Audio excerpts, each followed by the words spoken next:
स्वागत है नवभारत न्यूज 24/7 में और मैं हूं आपके साथ अजयदीप सिंह बलवाल।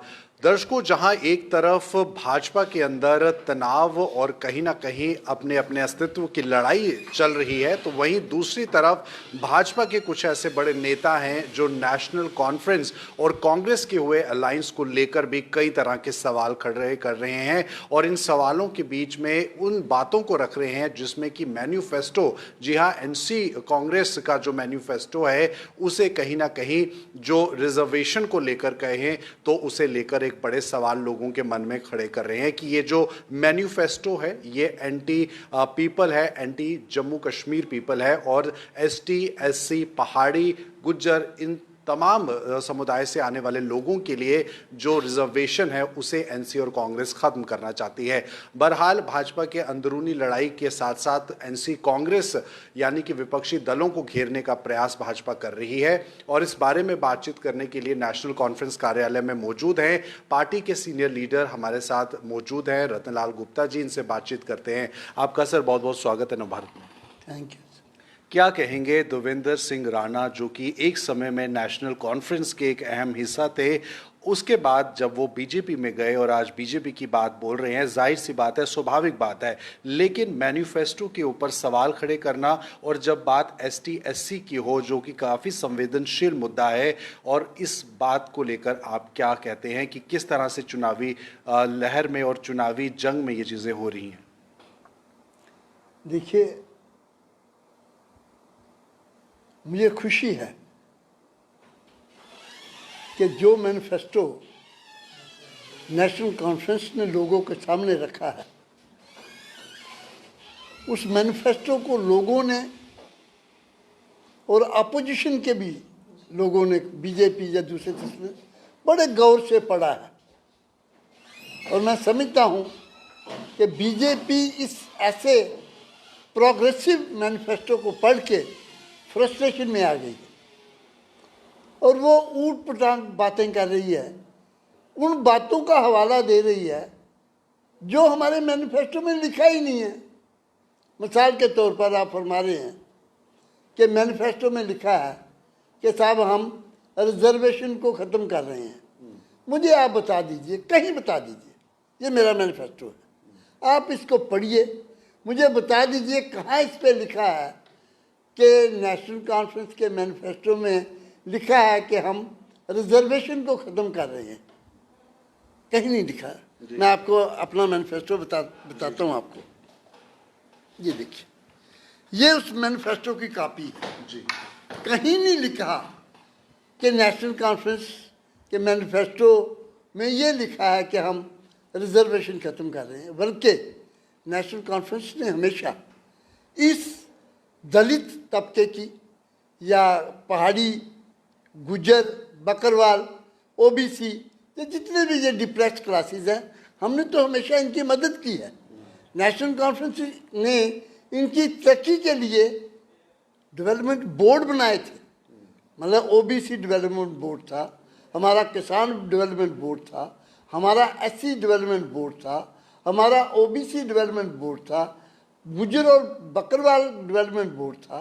तो हम लोग तो इन तबकों की डेवलपमेंट के लिए हमेशा बात करते आए हैं और करते रहेंगे। आपको लगता है कि शेड्यूल्ड ट्राइब और पहाड़ी की कहीं ना कहीं जो जंग है, जो जिस जंग को लेकर भारतीय जनता पार्टी कहती है कि वो इन्हें इंसाफ दिलाएगी और इस तरह की बातें केंद्र में भी सरकार करती रही है, तो एक मुहिम छेड़ने की कोशिश है कि किस तरह से वोटों को बांटा जाए? देखिए, बीजेपी का ये मौक़िफ़ हमेशा रहा है, डिवाइड एंड रूल। झगड़े करवाओ, कभी हिंदू मुसलमान, कभी पहाड़ी गुज्जर, कभी दूसरी जातियों के आपस में। ये इस किस्म का माहौल ये क्रिएट करना चाहते हैं क्योंकि लोगों ने इनको नकार दिया है। अब ये अपनी साख बचाने के लिए, अपनी फ्रस्ट्रेशन को दूर करने के लिए ये इस किस्म का माहौल तैयार करने की कोशिश करते हैं। लेकिन जम्मू कश्मीर के लोग बड़ी अच्छी भांति इनको पहचान गए हैं, समझ गए हैं कि 10 साल से इन लोगों ने हमेशा हमें धोखा दिया है, हमें लूटा है, हमारे विचारों के साथ इन्होंने खिलवाड़ किया है। लिहाजा अब वो इनकी भोली भाली बातों में या लुभाने वाली बातों में नहीं आएंगे। क्या लगता है आपको, देवेंद्र सिंह राणा एनसी में काफ़ी लंबे समय से रहे, उनका एक राजनीतिक करियर भी है, एक अस्तित्व भी है, ऐसे समय में जब चुनाव अब कुछ ही दिन दूर है, इस तरह की स्टेटमेंट्स को देकर बीजेपी और खुद देवेंद्र सिंह राणा किस तरह की राजनीति कर रहे हैं? देखिए, वो किस किस्म की राजनीति कर रहे हैं वो उनको मुबारक। वो अपने बीजेपी का जो उनका मैनिफेस्टो है या बीजेपी का उनका जो सिस्टम है वो उसको आगे ले जा रहे हैं। हमें उस पर टिप्पणी करने की तो ज़रूरत नहीं है। वहीं आप इस समय चुनावी माहौल देख रहे हैं, आप कई सारे जगहों पर भी जा रहे हैं, जम्मू संभाग के कई इलाकों को आप छू रहे हैं। ऐसे में एनसी जो इस बार काफ़ी सकारात्मक है, पिछली बार जिन कमियों को वो भर नहीं पाई, इस बार एनसी कोशिश में है। किस तरह का रुझान आम लोगों का आप देख रहे हैं, विशेष तौर पर पहाड़ी इलाके के लोगों का? देखिए, मैंने तकरीबन जम्मू विभाग का कोई भी ऐसा कोना नहीं छोड़ा। पहाड़ी इलाकों में गया, मैदानी इलाकों में गया, बॉर्डर में गया, ये कंडी बेल्ट में गया, हर जगह गया। और वहाँ पे मैंने एक ही बात महसूस की है कि बीजेपी जो है वो फ्रस्ट्रेशन में है। नेशनल कॉन्फ्रेंस की और जो इनकी मैनिफेस्टो उन्होंने पेश किया है या लोगों में जो बात ये करते हैं, मतलब वो बात सच्ची नहीं होती। मतलब ग्राउंड रियलिटीज़ पे वो बात दिखती नहीं है। ये मतलब बात करते हैं हमने जम्मू कश्मीर को बहुत तरक्की की तरफ ले गए हैं, लेकिन ग्राउंड रियलिटीज़ में है नहीं। अब जब लोग देखते हैं कि साहब ये कहते ये हैं और है कुछ नहीं, तो फिर तो लोगों के अंदर तो एक बात जाती है जिसकी वजह से ये परेशान है, फ्रस्ट्रेशन में है। आप मिसाल के तौर पे आप देखिए, गांव में चले जाइए किसी डिस्पेंसरी में, आपको डॉक्टर नहीं मिलेगा। गांव में आप पहाड़ी इलाके में किसी स्कूल में चले जाएंगे, आपको टीचर नहीं मिलेगा। आप सड़कों की हालत देखेंगे तो मेरे ख्याल में वो आपने देखी ही होगी पहाड़ी इलाके में जाके कि क्या हालत बनी हुई है। तो ये जो बातें कहते हैं कि साहब हम ये कर रहे हैं वो कर रहे हैं, दिखता कहीं है नहीं। तो इसीलिए लोग कहते हैं कि ये हमें ऐसे लुभानी बातें करके हमें ठग जाते हैं, ठगते हैं। यहाँ पर ये बातें भी हो रही हैं कि एनसी और कांग्रेस का प्री पोल अलायंस तो हो गया है, लेकिन सवाल खड़े कर रहे हैं कि आखिरकार चुनावों के बाद कुछ भी रुख बदल सकता है, कांग्रेस का साथ चल भी सकता है, छूट भी सकता है। आपको लगता है कि प्री पोल अलायंस से पहले इस तरह की जो बातें चल रही हैं वो कहीं ना कहीं एक षड्यंत्र का हिस्सा है, या फिर कुछ भी हो सकता है, राजनीति में कुछ भी हो सकता है? देखिए, ये जो हमने अलायंस किया है, ये वाकई इसमें बीजेपी को परेशानी आ गई है। बीजेपी परेशान है। आप देखिए, अमित शाह जी ने पिछले दिनों भी स्टेटमेंट दिया हमारे मैनिफेस्टो को लेके, या दूसरी बातें कही है इन्होंने। ऐसी बात है नहीं। हमने पहले भी तो अलायंस, अभी पार्लियामेंट के इलेक्शन में हमने अलायंस किया था, नेशनल कॉन्फ्रेंस का और कांग्रेस का अलायंस हुआ, तो आपने देखा यहाँ इनका 46% वोटिंग शेयर था और 24 रह गया है। मतलब बीजेपी का वोटिंग शेयर जो है वो गिर रहा है, कंटिन्यूसली गिर रहा है, फिर भी जिससे वो परेशान है। फिर भी बीजेपी ये बात कहते हुए नहीं चूकती कि कश्मीर सेंट्रिक पार्टी, कश्मीर के लोगों के लिए सोचने की पार्टी। जम्मू अभी भी पीछे है और आगे पहले भी पीछे था, लेकिन सिर्फ बीजेपी के दौर में कहीं ना कहीं जम्मू को भी विश्व स्तर पर और कश्मीर के बराबर में रखा जा रहा है। इस बात को लेकर आप क्या कहेंगे, जो तंज कसा जाता है कश्मीर सेंट्रिक पार्टी? देखिए, ये मैं तो समझता हूँ कि आपके सामने पोजीशन है। मतलब जम्मू को इन्होंने क्या तरक्की करवाई, क्या क्या इन्होंने किया जम्मू की तरक्की के लिए? बच्चे जो अनएम्प्लॉयड है, रेट है जम्मू का, आप अंदाज़ा लगाइए, देखिए ना क्या हालत हुई है।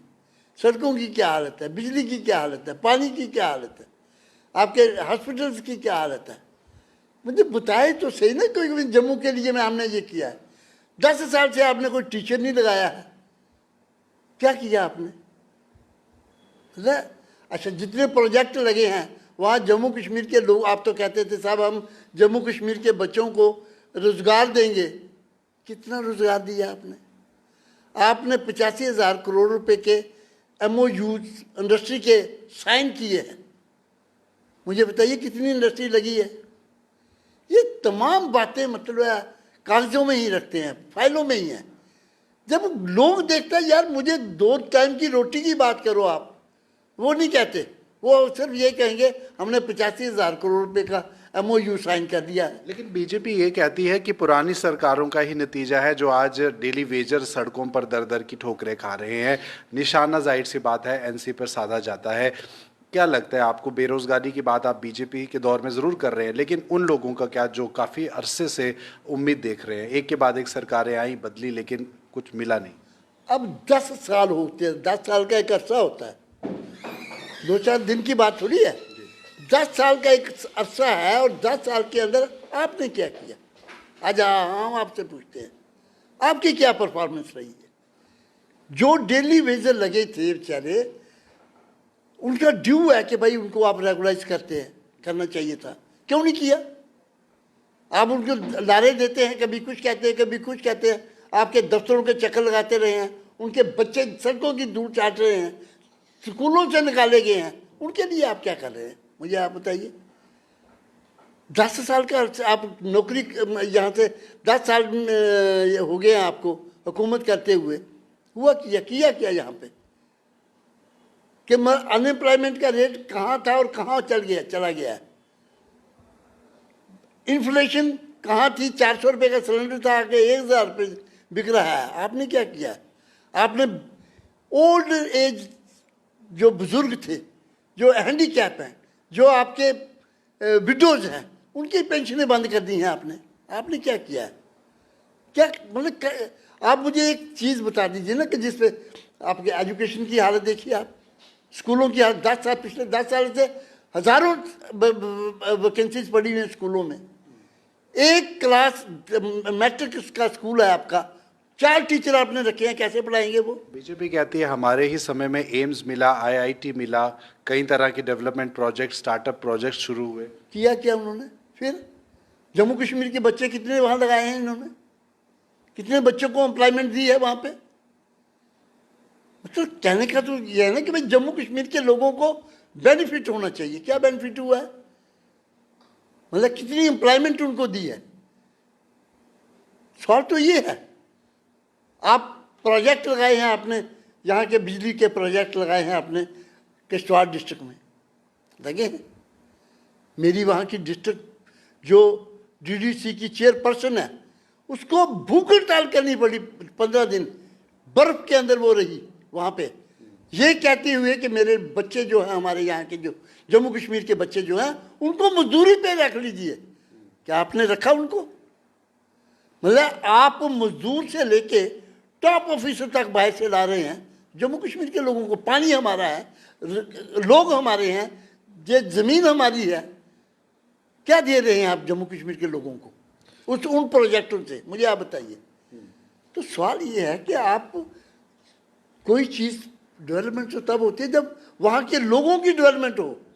मतलब वहाँ के लोगों की क्या डेवलपमेंट हो रही है? आप मजदूरी तक उनको नहीं दे रहे हैं, मजदूर नहीं उनको रख रहे हैं, तो बाकी बात तो छोड़ दीजिए। चलिए, बिल्कुल जाहिर सी बात है, बहुत से सवाल हैं और उन सवालों के जवाब जो हैं वो भी जनता चाहती है, लेकिन इस बार जो जनता के हाथ में है वो है अपना चुना हुआ नुमाइंदा। और समय अब आने ही वाला है। बहुत समय बाद, लोकसभा चुनाव के बाद अब विधानसभा चुनाव जम्मू कश्मीर में होने जा रहे हैं। तो पार्टियों का आरोप प्रत्यारोप चलता रहेगा, लेकिन आम जनता किस ओर अपना हाथ बढ़ाएगी वो 4 अक्टूबर को ही पता चलेगा। फिलहाल आप बने रहे नवभारत के साथ।